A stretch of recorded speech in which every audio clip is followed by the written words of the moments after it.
దానికి తోడు పోనీ మా లలితాంబని కీర్తిద్దామంటే ఆవిడ 1000 నామాలు తయారై ఉన్నాయి. ఇక్కడ ఆవిడికి 1000 నామాలు, శివ సహస్రనామాలు.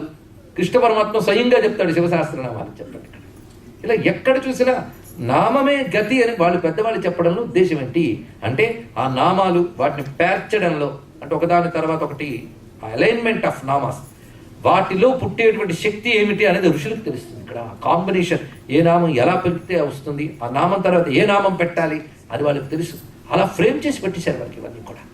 కనుక నామంలో ఇప్పటి వరకు మనకు తెలుసున్నది ఏంటంటే నామం భగవంతుడిని తెలియజేయడము, ఆయన క్వాలిఫికేషన్స్ లేదా ఆయన యొక్క ట్రూ నేచర్, ఆయన యొక్క అసలు తత్వం ఏమిటో చెప్తుంది, గుణ లక్షణములు తత్వము చెప్తుంది. రెండవది అందులో శక్తి ఉంటుంది. అది ఇక్కడ గుణము తత్వం అటు నుంచి దానిలో ఎనర్జీ, ఆ ఎనర్జీ రెండింటి వల్ల వస్తుంది. ఒకటి మీనింగ్ వల్ల, ఒకటి సౌండ్ వైబ్రేషన్ వల్ల కలుగుతుంది ఇక్కడ. అందుకే నామానికి ఒక ఫ్రీక్వెన్సీ ఉంటుంది. దాన్ని బట్టి ఆ నామం ఎలా అనాలి. మామూలుగా రామ రామ రామ రామ కృష్ణ కృష్ణ కృష్ణ అని అనుకోవడం నిత్యం చేయవచ్చు, కానీ నామాన్ని ధ్యానం కూడా చేయవచ్చు. మీరు ఎలా వాడుకుంటే అలాగా. అలా ప్రశాంతంగా ఒక చోటు కూర్చొని నామాన్ని ప్రధానంగా ప్రశాంతంగా అనగలిగితే అది ఇవ్వగలిగే అనుభూతి నెమ్మదిగా ధ్యానంలోకి మనం తీసుకువెళ్ళిపోతుంది. ఎందుకంటే ప్రతి నామానికి ఒక రంగు ఉంటుంది, ఒక రుచి ఉంటుంది, ఒక తేజస్సు ఉంటుంది. తెలుసుకోండి ఇక్కడ. అయితే నేను నిన్ను మాలు నామన్నారు కానీ నాకు కనబడలేదు ఏంటంటే మనలాంటి మొహాలే కనబడును. మనకి దివ్యమైన మనకి అలా కనబడతాయి, కనబడవు కానీ అందులో శక్తి ఉంటుంది. ఈ సమయంలో చిన్న ఉదాహరణ మీకు చెప్పాలి నేను. ఇది జరిగి సుమారు 20 ఏళ్ళు దాటుతోంది. ఇంచుమించు లలితా సహస్రనామ మహిమలు సౌందర్యలహరి చెప్పినప్పుడు కూడా ఆ శ్రోతలకు నేను వాళ్ళకి పరిచయమే. కెనడాలో హరిశ్చంద్ర ముఖర్జీ అని ఒక సైంటిస్ట్ ఉండేవారు, మనవాళ్ళు, బెంగాలీ. ఆయన ఆ రోజుల్లో టోనోస్కోపీ అని ఒక పరికరం. ఈ టోనోస్కోపీ గురించి నేను చెప్తే ఇప్పటి జనరేషన్ చాలామంది సంతోషించి నాకు మరిన్ని ప్రయోగాలు చూపించితే ఆనందించాను. మధ్య కొన్ని పేపర్స్ చూశాను టోనోస్కోపీతో మన హిందూ సంస్కృతిని చూపించడం. ఈ టోనోస్కోపీ ఏం చేస్తుందంటే ఒక సౌండ్ వైబ్రేషన్ని ఫోటో తీస్తుంది. ఆశ్చర్యం అది. అంటే సౌండ్ మనం అనగానే ఆ వైబ్రేషన్లో ఒక ఫార్మ్ పుడుతుంది. అదొక లైన్ కావచ్చు, ఒక లైన్లా రావచ్చు, ఒక సర్కిల్లా రావచ్చు, ఏదో ఒక కాంతి రేఖ కనబడుతుంది. దాన్ని ఫోటో తీయగలిగేటువంటిది టోనోస్కోపీ. ఇలాంటిది ఆ రోజుల్లో కిర్లియన్ ఫోటోగ్రఫీ అని కూడా ఒకటి వచ్చింది. చాలామందికి తెలియదు, రష్యన్స్ వాళ్ళు తీసుకొచ్చినటువంటిది. ఈ టోనోస్కోపీ సహాయంతో అతను తన కంప్యూటర్కి అమర్చి లలితా శాస్త్రం మొత్తం చదివాడు ఆయన. ఆశ్చర్యకరంగా ఆ లలితా సహస్రనామ స్తోత్రం మొత్తం చదివిన వెంటనే ఆ టోనోస్కోపీ మొత్తం దాన్ని రకరకాలుగా చిత్రీకరించింది. ఆ చిత్రీకరించిన దాని అవుట్పుట్ బయటకు తీశారు.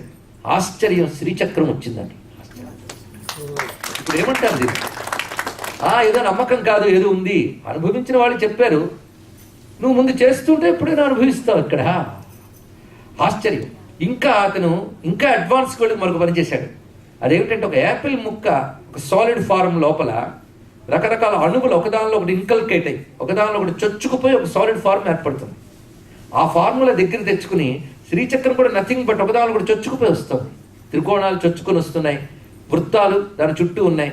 దీనిలోంచి కూడా దీని సాలిడ్ ఫార్మ్ వస్తుందేమో అని ఒక చిన్న ఎక్స్పెరిమెంట్ చేసి ఈ శ్రీచక్రాన్ని తిరిగి కంప్యూటర్లోకి వెళ్ళి దాని సాలిడ్ ఫార్మ్ ఎలా వస్తుందో డయాగ్రామ్ తేవడానికి ట్రై చేస్తే వచ్చిందండి బయటికి. ఎలా వచ్చిందంటే చేతిలో చెరకు విల్లు, పువ్వుల బాణాలు, పాశాంకుశాలు పట్టుకున్న ఒక స్త్రీ మూర్తి పెట్టుకోవచ్చు. ఇప్పుడు ఏమంటారు అంటే చదివిన శబ్దము యంత్రమై తర్వాత దేవత అయింది. మొదట చదివింది ఏమిటి? నామం. నామానికి మరొక పేరు మంత్రం. కనుక మొదట మంత్రం నువ్వు అంటే అది యంత్రమైంది, యంత్రం విగ్రహమైంది. చూడండి, మంత్రం, యంత్రం, విగ్రహం, ఈ మూడింటి కాంబినేషన్ పరిశీలించండి ఎంత గొప్పగా ఉన్నదో. అందుకో మంత్రం అనగానే, శబ్దం అనగానే ఏ ఆకారం ధరిస్తుందో మనకేం తెలుసు. ఈ టోనోస్కోపీలోనే మరొక విషయం చేశారు. ఓం అనిపించి దాన్ని వాళ్ళు తీశారు. తీయగానే సరిగ్గా 3 ఆకారం వచ్చి దానికి ఒక తొండంలో వచ్చి పైన అర్ధచంద్రం వచ్చిందండి. వెంటనే ఓం మన సింబల్, ఓం అనే శబ్దం ఆకారం ధరించింది. ఆశ్చర్యపోతున్నారు. ఇది నిజానికి దేనికి స్క్రిప్ట్ కాదు, అదే ఆల్ఫాబెట్ కాదు, స్క్రిప్ట్ కాదు ఓం అని. తర్వాత దాని నుంచి మిగిలిన స్క్రిప్ట్లన్నీ మనం తయారు చేశాం. కానీ ఓం అనే ఆకారం ఇలా ఉంటుందని ఇప్పుడు వీళ్ళ విషయంతో చెప్పారు. ఆనాడు ఋషులలో దర్శించారు. ఇప్పుడు లలితా శాస్త్రంలో ధ్యాన శ్లోకం దగ్గరికి వస్తే అరుణాం కరుణాతరంగితాక్షీం ధృతపాశాంకుశ పుష్పబాణ చాపం అనిమాది విరావృత మయూఖైరహమిత్యేవ విభావయే భవానీ మనం చదువుతాం. అందులో చెరక విల్లు పువ్వుల బాణాలు పట్టుకున్నటువంటి ఎర్రని రంగు కలిగిన ఒకనొక దేవతను వర్ణించారు. ఇప్పుడు ఈ ఎక్స్పెరిమెంట్ అంతా చేసాక ఫైనల్గా వచ్చింది ఆ దేవత చూడండి. అందుకే ఒక మంత్రం అనే ముందు, స్తోత్రం చదివే ముందు ధ్యాన శ్లోకం పెడతారు పెద్దవాళ్ళు. ఎందుకు పెడుతున్నారంటే ఈ మంత్రం చేశాక ఈ ధ్యాన శ్లోకం చేసినప్పుడు ఆ దేవత ఫార్మ్ అవుతుంది. అందుకు ఆ దేవతని ధ్యానించు అని చెప్పారు. అందుకే ఒక్కొక్క స్తోత్రానికి ఒక్కొక్క ధ్యాన శ్లోకం పెట్టారు. వాటిని మనం చేస్తూ ఉన్నప్పుడు కలిగేటువంటి మన శరీరంలో ప్రకంపనలు, దానివల్ల వాయుమండలంలో జరిగే మార్పులు ఎన్నెన్ని రకాలుగా ఉంటాయో వీటిని మన వైబ్రేషన్స్ అని చెప్తుంటారు. ఇక్కడ పాజిటివ్ వైబ్రేషన్స్ని క్రియేట్ చేయగలిగే శక్తి కూడా నామంలో మనకు కనబడుతున్నది. ఇలా నామంలో తగిన శక్తిని మనం ఎక్కడ గ్రహించగలం? మహా అయితే స్కాలర్స్ పండితులు మీనింగ్ చెప్తారంతే, కానీ ఎనర్జీని ఎవడు చెప్పగలండి? Energy we have to experience. దాన్ని ఎవడు ఎక్స్ప్లెయిన్ చేయలేడు. ఇక్కడ అనుభూతిలోకి వెళుతుంది. అంతేకాదు అలాగా నామాలను పెద్దవాళ్ళు ఎన్ని రకాలుగా ఇచ్చారో, చిన్న చిన్న మంత్రాలు మొదలుకొని సహస్రనామాలు, అష్టోత్తర శతనామాలు, దశనామాలు మీరు ఎలా చేయండి దాని యొక్క ఎనర్జీ అలా పెరుగుతూ వెళుతుంది ఇక్కడ. అందుకే ఒక మాట అంటారు మహానుభావులు, చైతన్య మహాప్రభు, నామ్నామకారి బహుధా నిజ సర్వశక్తి తత్రార్పిత నియమిత స్మరణే నకాల ఏతాదృశీ తవ కృప భగవన్ మమాపి దుర్దైవ మీదృశ మిహాజని నానురాగ అన్నారు ఇక్కడ చైతన్య మహాప్రభు. తెలుసు కదా మీకు, భారతదేశం గర్వించదగ్గ యోగులు ఎంతమంది ఉన్నారో గుర్తుపెట్టుకోండి. అందులో ఒక మహానుభావుడు చైతన్య మహాప్రభు, మన పూర్వీకులు. వాళ్ళని తలంచుకుని మనం గర్వించాలి. ఆ మహానుభావుడు చెప్తున్న మాట ఇది, స్వామి నారాయణ నువ్వెంత దయామయుడివి. మేము తరించడానికి అనేక నామాలు సృష్టించాం, ఒకటి కావు రెండు కావు. అయ్యా రామనామాలు 1000, విష్ణునామాలు 1000, కృష్ణనామాలు 1000, ఒకటా రెండా ఎన్నో నామాలు సృష్టించాం. సృష్టించడమే కాదు, ఒక్కొక్క నామంలో నీ శక్తిని కూరడం అంటే తెలుసు కదా, దట్టించడం. చిచ్చుబుడ్డిలో మందు దట్టిస్తారే, అలా నువ్వు ఒక్కొక్క నామంలో నీ శక్తిని నింపి పెట్టావు. అంత గొప్పగా చెప్పాడు. తత్రార్పిత నిజ సర్వశక్తి తత్రార్పిత, నీ సర్వశక్తుల నామంలో పెట్టావు. పెట్టేం చేసావు? ఆ నామం జపించడానికి ఎప్పుడైనా ఎవరైనా ఎక్కడైనా ఎలాగైనా జపించవచ్చు అని చెప్పేసి. అంటే ఎంత బాగుందండి, ఎంత కన్వీనియంట్. ఈ నియమాల్లో మడికట్టుకు చెయ్యు, ఈ బాధల్లో హాయిగా చేసుకో, ఎప్పుడైనా ఎవరైనా ఎక్కడైనా. ఇప్పుడు మొసలు పట్టింది గజేంద్రుడికి, నేను ఇంటికి వెళ్ళి మడికట్టుకొచ్చి చేస్తానంటే ఈ లోపల ఏమవుతాడు? అదేవిధంగా ద్రౌపదికి 2 సభలో అవమానము ఉండి మడికట్టుకొస్తాను, అప్పుడు నువ్వు చీరలు కలుగుతుంది కానీ అప్పుడు నేను కృష్ణుని ప్రార్థిస్తాను అంటున్నారు అక్కడ. ఆ కష్టం వచ్చినప్పుడు ముందే గుర్తొచ్చింది ఏమిటి? అప్పుడు చక్రార్చన విగ్రహానికి పూజ లేదు, నామ. కానీ కష్టంలో నేను టక్కన ఆదుకునేది నామమే, మిగిలిన అన్ని అనుష్ఠానాల కంటే తెలుసుకోండి ఇక్కడ. అందుకు ఆకటి వేళల అలపైన వేళల తెరుకువ హరినామమే దిక్కు మరిలేదు, సంఖ్యల పెట్టిన వేళ చంప విలిచిన వేళ వెంకటేశు నామమే విడిపించగతి కాక మంకు బుద్ధి పొరలిన మరి లేదు తెరగు, ఆకటి వేళల అలపైన వేళల అంటాడు హనుమాచార్యుల వారు. అలా కాపాడుతుంది. అందుకే స్వామి నువ్వు ఎంత దయామయుడు అంటే నీ నామం లోపల ఎంత శక్తిని పెట్టి ఏ నియమాలు పెట్టకుండా ఎవరైనా చేసుకోండి అన్నావు. ఎంత దయ్యా నీది. మా కోసం నామాలు నువ్వు ఏర్పరిచావు. దీన్ని బట్టి నామాలు మానవులు ఏర్పరచలేదు, భగవంతుడే తన నామాన్ని తాను ఆవిష్కరించాడు. కనుక భగవన్ నామం అంటే అర్థం చేసుకోవాలి, the sound form of the God, భగవంతుడి యొక్క శబ్ద రూపం. ఎందుకంటే భగవంతుడు అవతారణ గురించి మీరు వినుంటారు. రాముడు వచ్చాడు, కృష్ణుడు వచ్చాడు, నరసింహుడు వచ్చాడు, ఏరి వెళ్ళిపోయారు మళ్ళీ వైకుంఠానికి. వాళ్ళు వెళ్ళిపోయారు కానీ వారి నామాలు ఉండిపోయారు. చూడండి ఇక్కడ. అందుకే భగవంతుడు నామంతో రూపంతో వస్తాడు, రూపం వెళ్ళిపోతుంది, నామం మిగిలిపోతుంది. అందుకే నామం కూడా ఒక అవతారమే. అది ఒక అవతారం, ఇట్ సౌండ్ ఫార్మ్. అది ఒక షేప్ ఫార్మ్, ఇది సౌండ్ ఫార్మ్, అది మిగిలిపోతుంది. అందుకే భగవంతుడు ధరించిన శబ్దావతారము నామము, ది ఇన్కార్నేషన్ ఆఫ్ సౌండ్. అంటే ఇక్కడ భగవంతుడు ధరించిన సౌండ్ ఫారంలో వచ్చిన ఇన్కార్నేషన్. కనుక ప్రతి నామము కూడా భగవంతుడి శబ్దావతారం. ఆ నామం మనం ముట్టుకుంటున్నామంటే భగవంతుడిని ముట్టుకుంటున్నాం. నామంలో భగవంతుడు ఉంటాడు, ఆ చైతన్యం ఉంటుంది, ఆ మూర్తి ఉంటుంది, ఆ స్ఫూర్తి ఉంటుంది. అంత చక్కగా పెట్టి చేసుకోవని మాకు చెప్పావు. ఎంత దయామయుడివయ్యా, నీ దయ అంత గొప్పది. ఇన్ని నామాలు ఇచ్చో ఎలాగైనా చేసుకోన్నావు, కానీ ఒక్క నామం కూడా నేను అనడం లేదే. అంటే నీ దయ ఎంత ఎండ్లెస్సో నా దౌర్భాగ్యం కూడా ఎంత ఎండ్లెస్ అన్నాడు. అందుకే ఇంత దయతో ఇన్ని నామాలు ఇచ్చినా ఒక్క నామం మీదకి నా మనస్సు వెళ్ళడం లేదు అంటే నా దురదృష్టం ఎంత భయంకరంగా ఉందండి. నేను వింటూ ఉంటాను, చూస్తూ ఉంటాను, ప్రవచనాలు బోర్డులు ఎంతమంది వింటారు, కానీ ఒక్క అనుష్ఠానం చేయరు. కారణం ఏంటి అంటే బాగుపడే యోగం ఇంకా రాలేదనమాట. ఒక్కసారి నామం మీద మక్కువ ఏర్పడింది అంటే వాడు ఇంకా బాగుపడే యోగం వచ్చింది ఇక్కడ. అందుకు స్వామి ఏతాదృశీ తవ కృప భగవన్ మమాపి దుర్దైవమిదృశమిహాజని నానురాగ. నీ కృప అంత గొప్పదైతే నా దురదృష్టం ఇంకా గొప్పది, అందుకే రుచి కలగట్లేదు అన్నాడు ఇక్కడ. ఎంత గొప్ప విషయం ఇక్కడ. అందుకే పాపం ఒక ఆయన చిట్ట చివరికి చచ్చిపోతూ ఉంటే ఆయన చేత బతుకంతా పాపాలు చేశాడు. పోయినప్పుడైనా భగవంతుడి నామం అంటే తరించిపోతాడని కథ ఉంది మనకు తెలుసు కదా. ఏం కదా అజామిలుడు చూసారా, నామమని చెప్పిన గుర్తుండిపోయి చూసారా. ఎందుకంటే ఈజీ వే కనుక మనకు గుర్తున్నాయి కొంత. అజామిలుడు చిట్ట చివరికి ఆయన చేసిన పని ఏమిటి, అద్భుతమైన వేద శాస్త్రాల కుటుంబంలో పుట్టాడు. యజ్ఞయాగాలు చేసుకునే జీవితం. బాల్యంలోనే చక్కగా తండ్రి దగ్గర సర్వశాస్త్రములు నిష్ణాతుడు అయ్యాడు. యుక్త వయస్సు రాగానే మంచి ఇల్లాల్ని దొరికింది, మంచి భార్య దొరికింది, మంచి సంతానం ఉంది.